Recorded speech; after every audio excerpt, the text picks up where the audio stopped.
Alright, former Pittsburgh Steelers quarterback Ben Roethlisberger is weighing in on the team's draft decisions.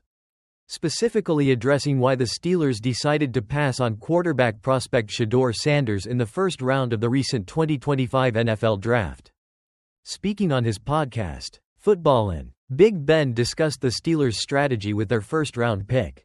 According to Roethlisberger, he believes that defensive tackle Derrick Harmon, who the Steelers ultimately selected, was the, quote, right choice, and a, quote, great pick, at that spot in the draft. While acknowledging that there was certainly talk about drafting a quarterback, including Shedeur Sanders, Roethlisberger stated that in his view, quarterback, quote, wasn't the most dire need for the Steelers in the first round.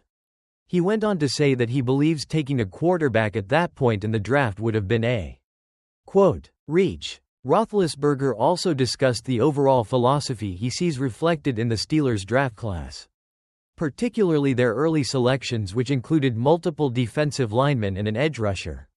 He believes these picks send a clear message that Pittsburgh is focused on regaining physicality in the trenches and improving their ability to stop the run, stating they went, quote, heavy defense in the draft to address those areas.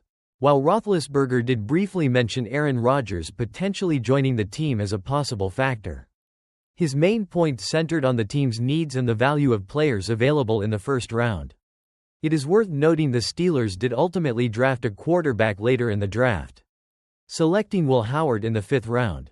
In summary, Ben Roethlisberger's perspective is that the Pittsburgh Steelers made the correct decision in the first round by prioritizing a defensive tackle like Derrick Harmon over drafting a quarterback such as Shedeur Sanders.